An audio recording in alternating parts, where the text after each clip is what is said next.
Wisp Sports Radio, the voice of women in sport. This is episode 30 of the FAB podcast on Wisp Sports Radio. Excuse me.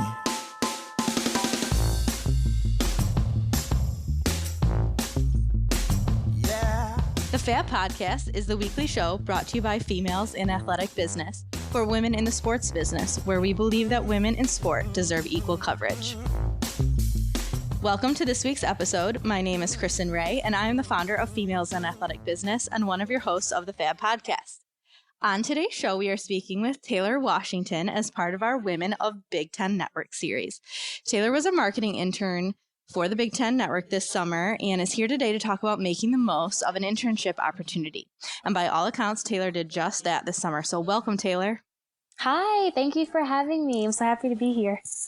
Well, thank you for being here. And Taylor, I want to start out by telling our listeners that Taylor works for me and does a lot of work for the Females in Athletic Business organization. So I know Taylor very well.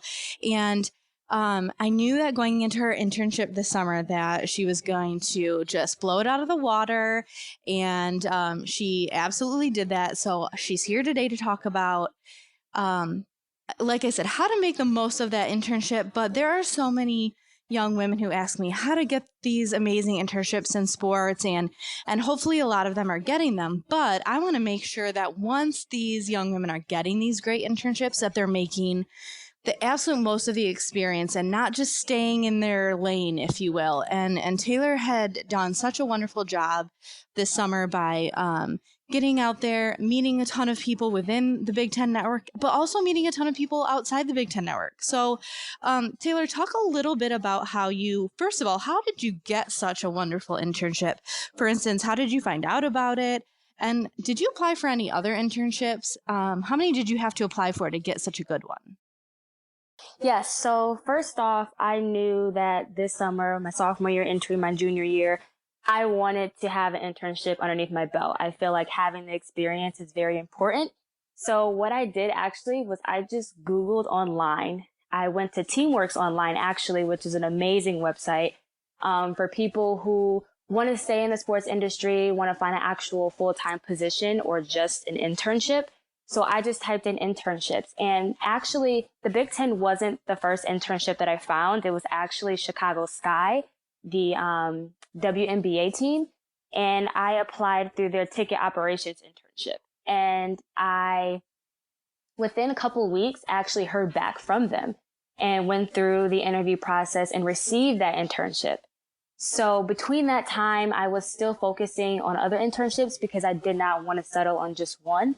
So from there, I had just Googled Big Ten. I Googled Big Ten, Fox Sports, NBC Sports, a whole bunch of different ones, and came across an opening for the Big Ten.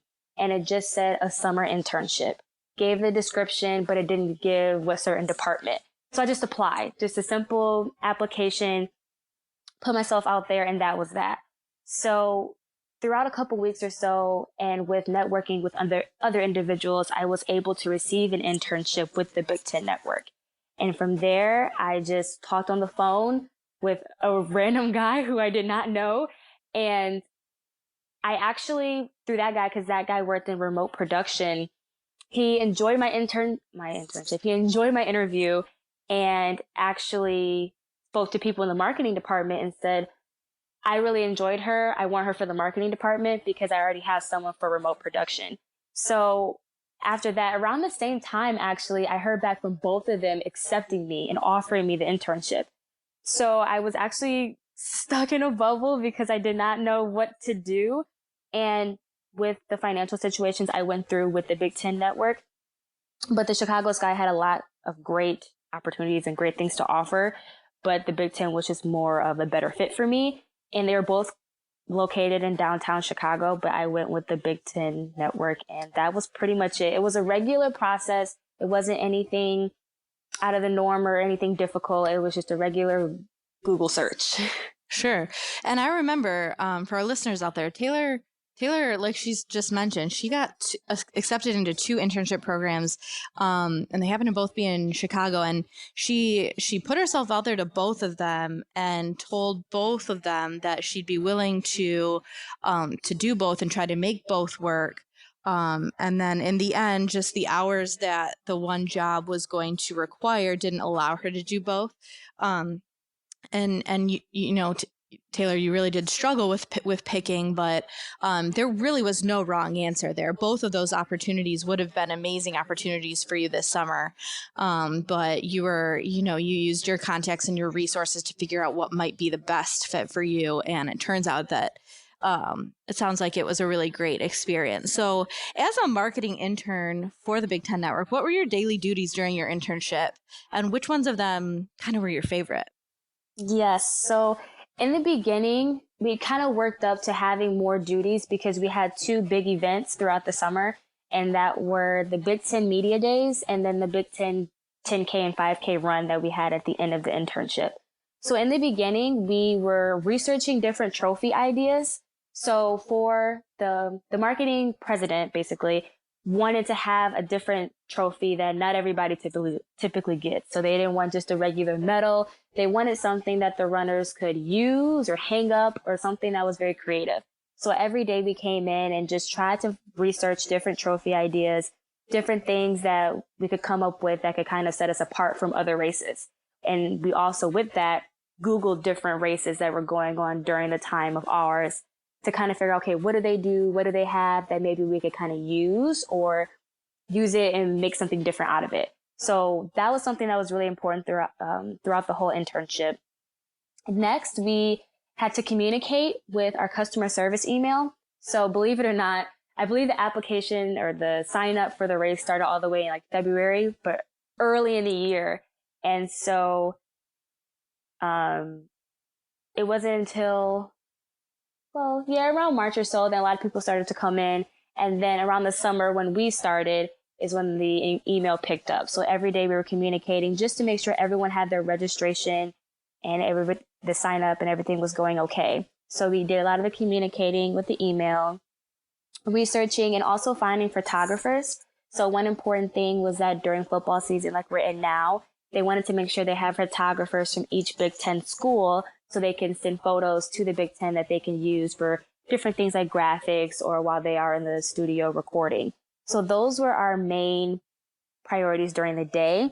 My favorite duties that we had were during the events. So during the events, we were doing specifically marketing things. So during the Big Ten Media Day, we gave out flyers that were advertising for the Big Ten 10K, also giving away free mini footballs that the public could use to go and get signed by coaches. So that was really cool, seeing that people were like, oh my God, this football is free. And just being able to interact with the public was awesome. And then also having the football coaches sign regular size footballs for charity. So that was awesome too, just to be able to talk and have a small conversation with famous coaches that we see on TV all of the time, like Urban Meyer, Mark Antonio. It was great. So those were fun. And then also during the Big Ten 10K, the marketing and all of our interns were in charge of a specific mascot. So I was in charge of Sparty, and my manager actually put me with Sparty because I go to MSU, but we pretty much had to guide them throughout the day to tell them, okay, Sparty, you have to go here, you have to go here. And also at times, because we had 3 different Sparties, know when to go back to the tent and have one change while the other one's getting ready and all that good stuff. So what do you mean Sparty's not real? Oh, of course Sparty is real, but okay, I was just making sure. Of course, there's just, more. That's another story. But it was fun being tried. Do not crush my heart, Taylor. It was fun being charged with Sparty. I didn't know so much that went through with Sparty, so much that had to be done. So that was definitely my favorite. So I wanted you on the show today because you did such a wonderful job making your internship into more than just a summer job. You were really outgoing. You put yourself out there consistently.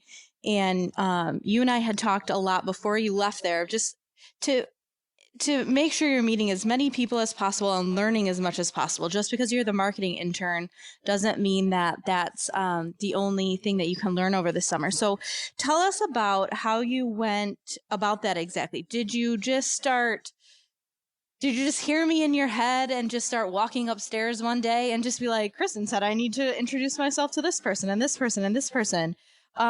Did you just like walk into people's offices? Did you wait for, to run into people and then to start a conversation?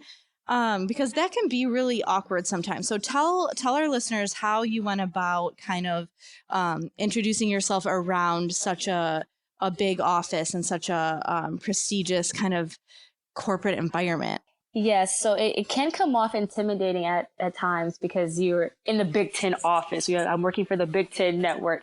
So one of the things that I wanted to do was kind of connect to people that I had interactions with through my bosses or previous people who I have come in communications with. So that was one of the first people who I met was by the name of Quentin Carter. And his daughter was a Spartan. So I was okay, we kind of have that Spartan connection. I can kind of start our conversation that way. So maybe from there, the conversation would get a little bit easier. And it did. I just simply knocked on his door. Like you said, I knocked on his door and just introduced myself and said, hi, my name is Taylor Washington. I'm a marketing intern here in the summer. I go to Michigan State University. And from there, it just kind of clicked. And from having that small conversation opened up to meet more people. And he was like, if you ever need anything, I will be more than willing to show you or help you. Feel free to meet other people in my department, because he was in the studio production side of things. So he actually walked me around to other people at their offices and said, this is such and such, this is such and such. And from there, we set up small meetings aside the people that I met through him. We set up small meetings to meet, and it just kind of grew from there. I mean, in the very beginning, all the marketing people and the interns, we had a lunch at Illuminati's, which is a great pizza place. And we just all met from there and had communication. So that was great just to start off with meeting people in the department. And then from there, it just broadened. So my marketing manager, she was amazing with being very helpful. She sent us out emails with saying, if you guys ever need help with being introduced to someone in a certain department, and with the office being very big and spread out, you don't get to see a lot of people in different departments every day like you see others that are right next to you. So from there, I kind of gave her some names of people who I wanted to meet, and she would send out an introductory email, and then from there, we would just go in and we would meet. So a lot of it came from me taking initiative, and then also it came from getting help from my manager. What I like about what you said was not only did you use the connections that you knew you had, like you had done some research and knew that there was somebody in that production team that was a Michigan State Spartan, but you weren't afraid to use that as the connection. So I think the moral of that story is like in sales, we would call that a warm introduction instead of a cold introduction, because you didn't just walk them there and say, I'm Taylor Washington, I'm a marketing intern, hi, I want to meet you. You knew ahead of time what that connector was going to be. In that case, it was going to be Michigan State.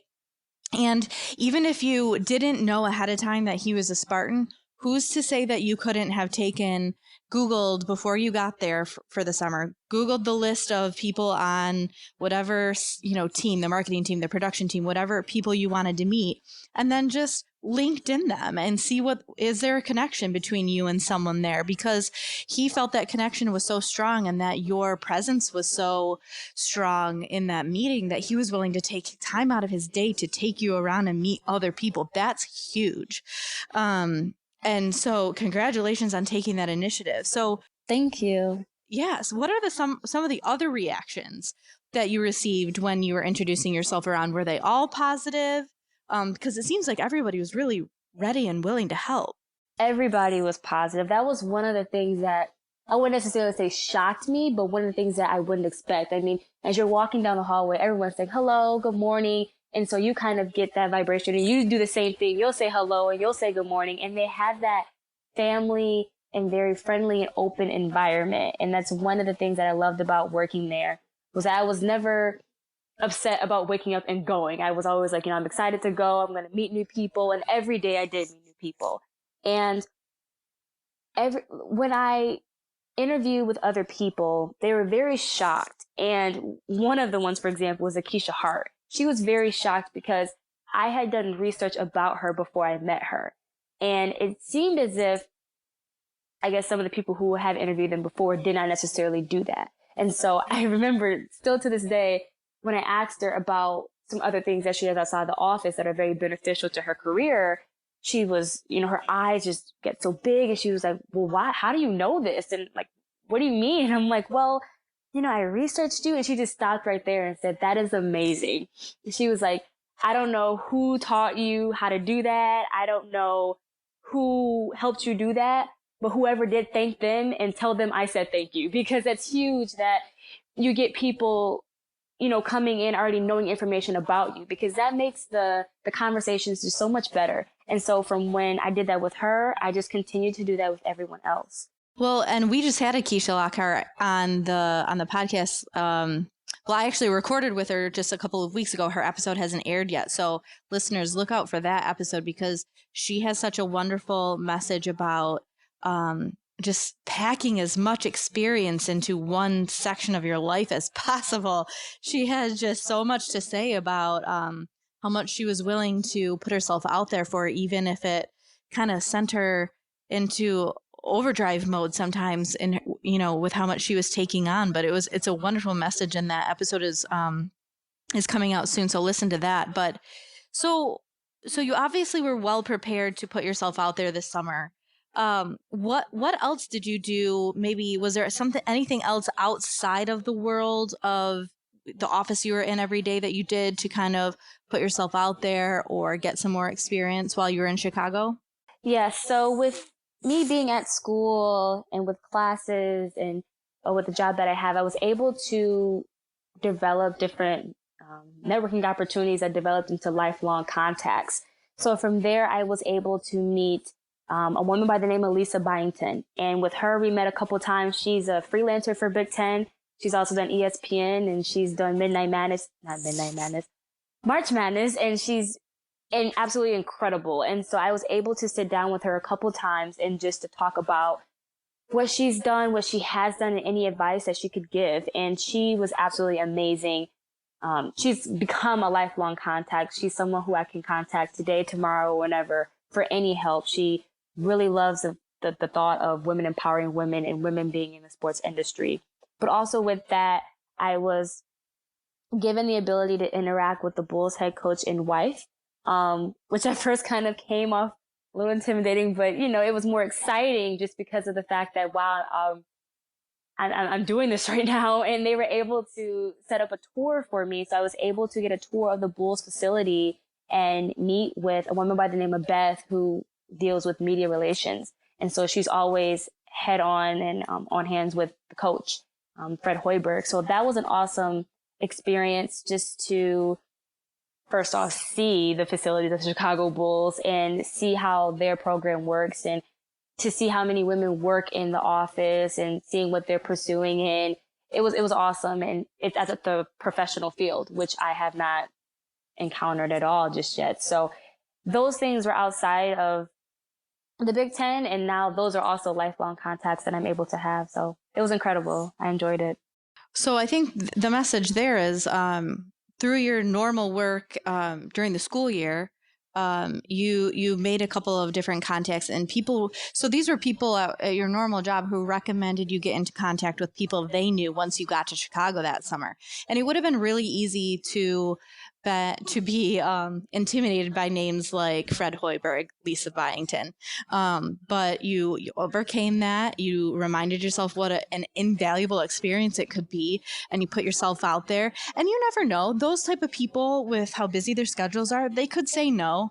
Exactly. They could be maybe not as great as the people told you they would be. So there's that risk always of putting yourself out there and getting a big old giant no. But you did it anyway, and it worked out so well. And so I think that that's a good message for us all too, is don't just stay within the confines of the specific office or the specific building that you're assigned to necessarily. But you mentioned that you spent some time with the media relations lady at the Bulls. And you went into the summer thinking, gosh, marketing in sports is really for me. You came out of the summer thinking, maybe marketing in sports is still for me, but I'm totally interested now in media relations in the world of sports. And I think that that's a good message to talk about too, because you don't have to only get maybe a confirmation out of an internship. You can always, just because it raised another question for you, might at first be a little frustrating or confusing because crap, now there's two things you're going to consider. But I think an opening door, it can be just as good of an opportunity as a closing one. So I wouldn't be afraid or frustrated by that. And if you come out of a summer internship knowing something that you don't want to do versus something you do want to do, that's just as valuable too. So I think that's a good message for people to take out of your experience too. It is. And it was great because that's when I interviewed a lot of the women, that's what a lot of them said. And I remember one lady, her major was liberal arts, and now she's working at the Big Ten Network. So the fact that they've been through it and that I'm going through it, it's a common situation to be in. And it's not like you said, it's not necessarily bad at all. It's just that your interests are changing. Yeah, absolutely. And that's bound to happen the more experiences you get. So when you're chatting with your college age peers at school, or maybe even the other interns that you're around this summer, knowing that, and I know you don't want to toot your own horn, but you handled the situation in such a mature and productive way. What mistakes did you hear your peers making, or have you heard your other peers making when you talk to them at school in terms of maybe the application process, or just about how they're making the most of an internship when they're there? So one of the things that were quite common is that they were sticking to kind of one task. And I think that's something that is just good, but not good enough. You know, you kind of want to have yourself stand out, because at the end of the day, it was 11 of us and we're all trying to stand out to possibly, when we come back, our senior year, graduating, we all want a full-time position. So we kind of want to be that one that everyone remembers versus the one that people just say, she did okay. You know, you kind of want to do a lot better. So sticking to one task and not branching out, that's one of the things I didn't want to do. So at times where, because in the summer, the Big Ten Network is kind of slow because there's no sports in, I kind of took that as an advantage. So I know if marketing is not doing much, I know that remote production is doing a lot because they have Student U, a different program, as well as something's got to be on the air. So of course, they're filming different shows. So I was able to sit in one of the studios while they were recording a show and seeing how that process was going through and what they were doing and how did the announcers know exactly what to say. So I branched out and did more than just marketing. So that's one thing that some people mistake upon that is not necessarily bad, but could be improved upon. Not speaking to others in departments. I love walking in and saying hello to everyone. And I feel like saying hello to everyone, having a nice handshake is something that's key. That is something that people will remember about you. And for example, when I emailed the guy that interviewed me the day that I was leaving, and I told him, thank you so much. And the one thing that he said was, it's nice to have someone walking around the office that's smiling and has a positive attitude. And the fact that I didn't even see him every day, but the fact that he remembered that speaks a lot about not what I did and what I continue to do in the office, whether that's at the Big Ten or at the job that I'm at now. So those two things, and also just keep in contact with the connections that you have, because when they say that email me, I'll be there for you, they're going to do that. And the same guy that I emailed, he said, let me know if you ever need a letter of a recommendation or if you need help with other internships that you're applying to, because they'll be there for you. And keep in contact with them, because they may say one day, hey, we have a job opening. And because you kept in contact with them and showed your interest, they looked out for you. So those three things definitely stuck out to me that aren't necessarily mistakes, but things that you can improve on for your next internship. Absolutely. And I think what a good message I think we hear it a lot. You never know, don't burn your bridges. You never know who's going to be the next contact that you'll use. But it's cliche because it's true. You truly never know which person that you did a favor for, you did some extra work for, you volunteered to help, will have a job opening and think of you. So all of that is so valuable. And you just truly never know which of those things is going to be an avenue that might pan out for you.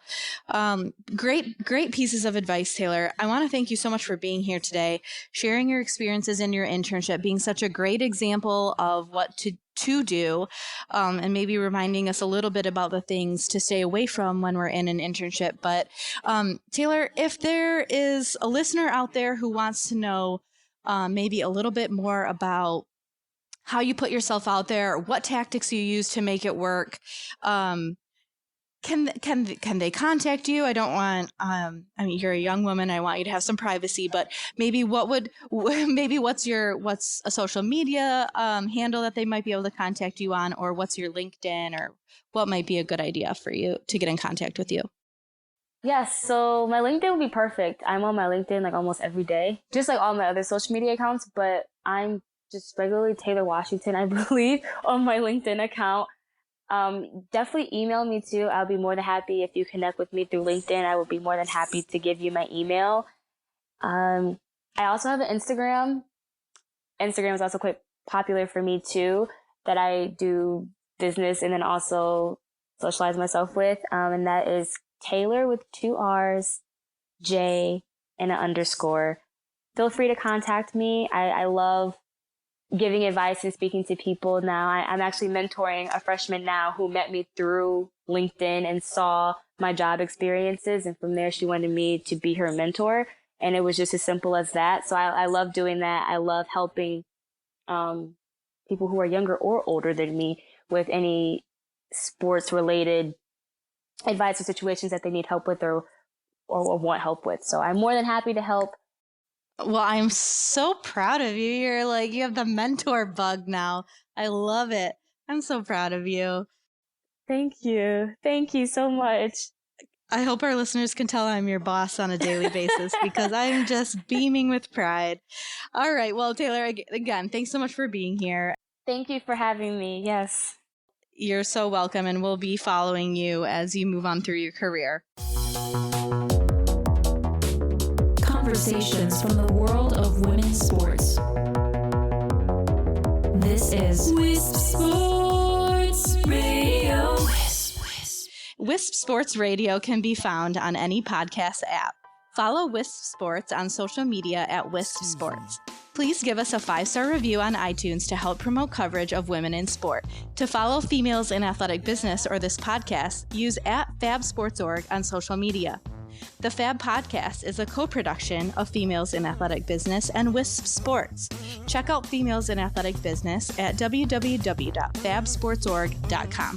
Thanks for listening and supporting women in sport everywhere.